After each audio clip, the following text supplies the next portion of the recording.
outsourcing goes, we do belong to a coalition where we buy certain goods.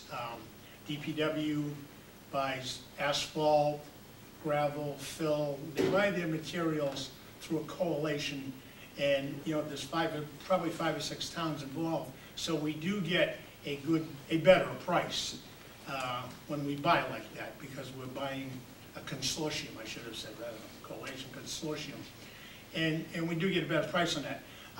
I could not see outsourcing the police department. I mean, I think everybody really does want to get to know their police department, and to have somebody from Wilmington coming over here to answer a call, yes, it would work.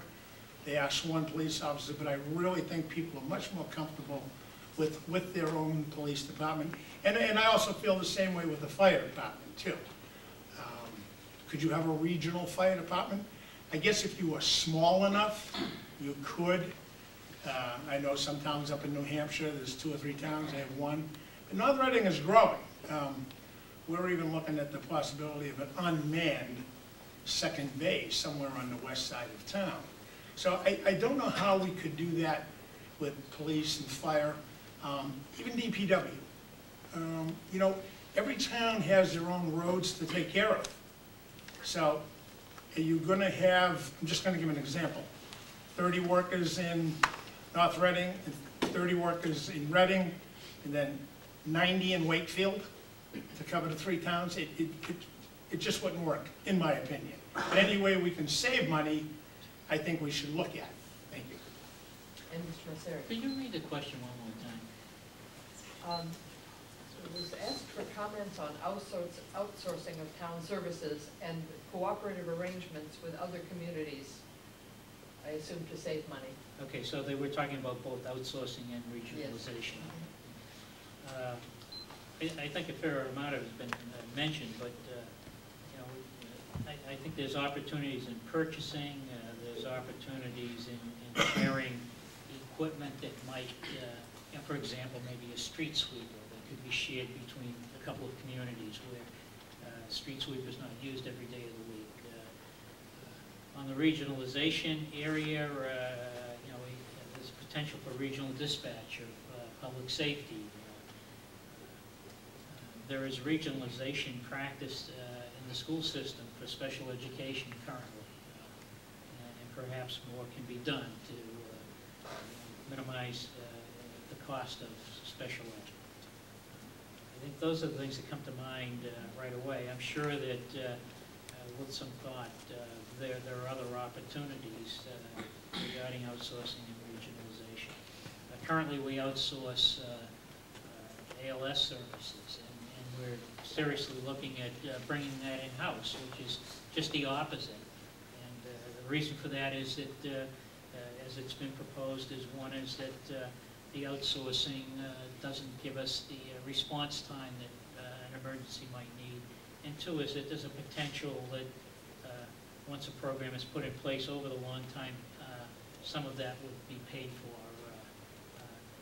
by the service itself. And we need to look at these kinds of things going forward. I'll go in the same order for rebuttal. Mr. Dorsey? No, whatever. Okay. No, I'm all set. Thank you. Okay. Please address any issues you anticipate on the 40B housing and other development. I assume you all know is there a specific 40B that is proposed, or just 40B in general? Let's go with 40B in general. Do you see any issues that you would anticipate 40B housing in North Reading? I'll start with Mr. Vino. I don't understand the question. Are we talking about the Berry property, the Lincoln properties? Well, it doesn't say that, but I think that's it. Well, I'm going to be very safe and say I see no problem with 40B housing then, if we're talking in general. But if we're talking the Berry property, Lincoln properties, I don't see any problems with that at all. I mean, it is going to put a little more workload, and And not only because it's 40B, I want to make that perfectly clear. I am not opposed to making that 40B in any way, shape, or form. It's going to add a little more workload to our fire department, to our police department, you know, just to our infrastructure of town government, people coming into the town hall. They will be taking care of their own trash, but of course they will use our public safety, police, fire. They will plow their own area, they will do their own trash. The one thing I see that impacting us on is our school department. And nobody agrees with me, but I've been told we're only going to get 23 children out of approximately 200 two-bedroom apartments. I hope I'm wrong. I don't think so. I think we're going to get more than 23 children. Again, I hope I'm wrong and we do not. I see where that could have a major impact on our school department.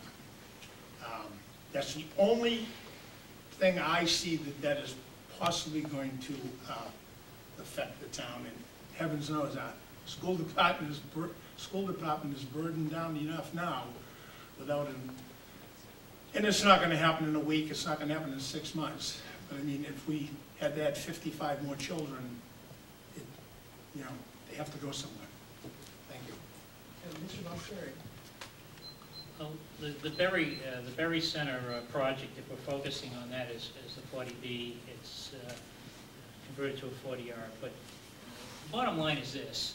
The town has a deficit of 406 affordable housing units to meet its 40B requirement. And if we don't meet that, that means that any developer can take any parcel of land, and acquire a parcel of land, and put a 40B in the middle of a neighborhood. In addition, when a developer does this, the developer is required to put 25%, make those 25% affordable. So think about it. To satisfy 406 affordable units, a developer would have to build, or developers would have to build a total of 1,600 units. Right? Because the 406 apartments as proposed at the Berry Center are rentals, 100% are affordable. Wipes out the entire obligation, and at the same time is only put 400 units in town instead of 1,600. And in addition, 59% of those are one bedroom, and the balance 2 bedroom. These homes are not going to be for school children. The estimates, by the way, are more like 12 to 20, not 50.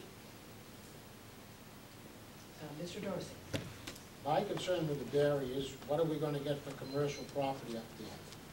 Because right now, they have the apartments and they're talking about commercial, but I'm not so sure whether this Lincoln Properties is going to give you some commercials. You may be ending up with more 40Bs up there. Okay, an opportunity for rebuttal. Yes, I'd like to respond to Mr. Dorsey's comment. First of all, Lincoln Properties is the owner and developer of half the land.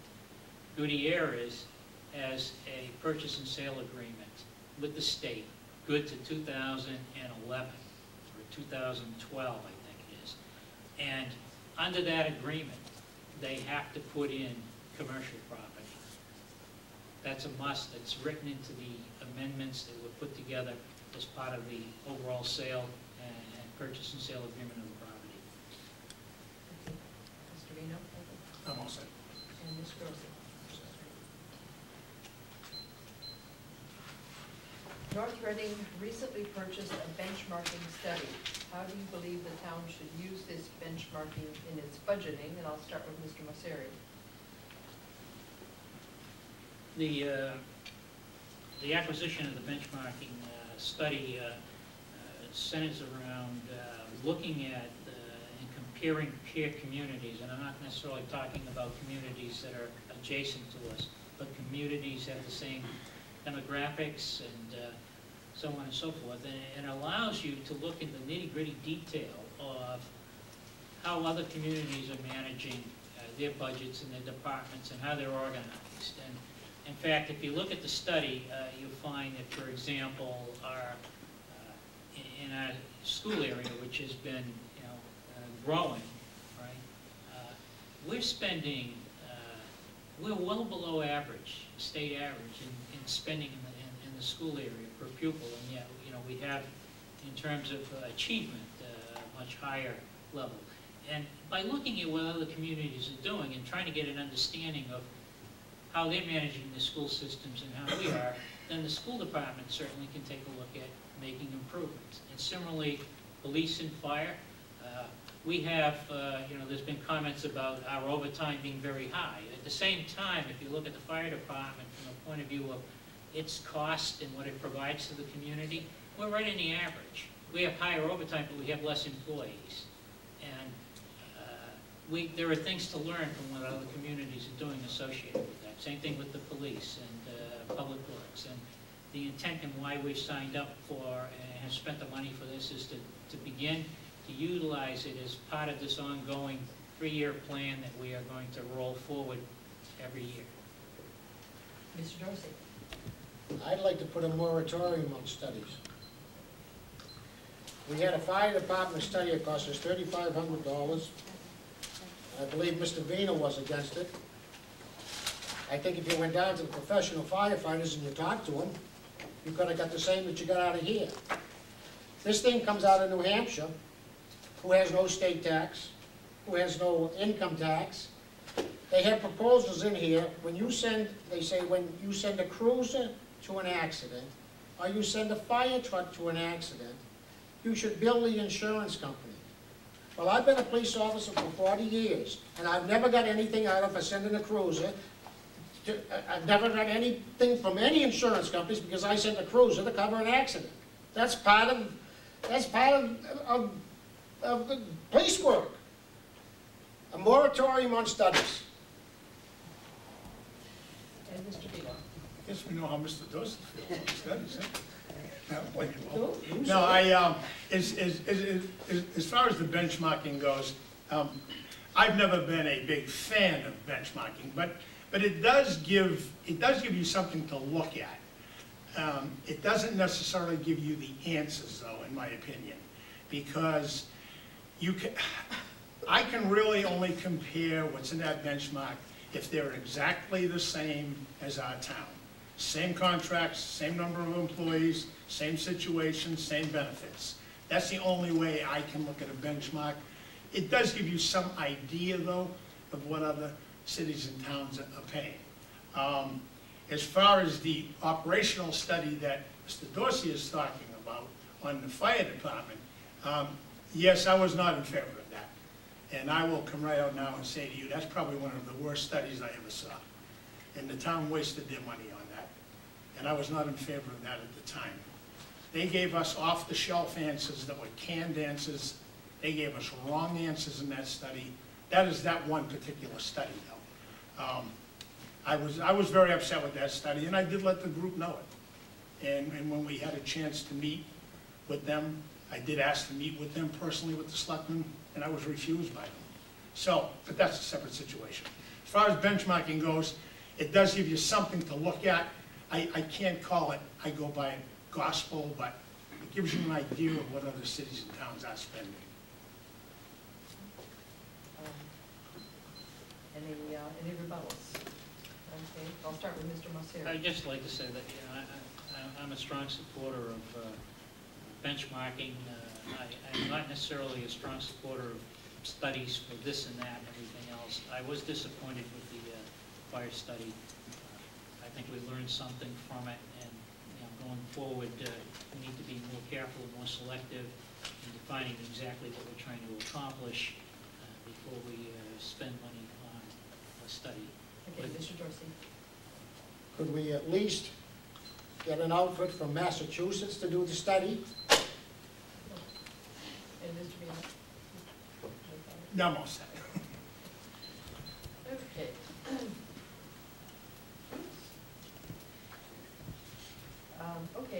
There are many capital projects that need to be completed in North Reading.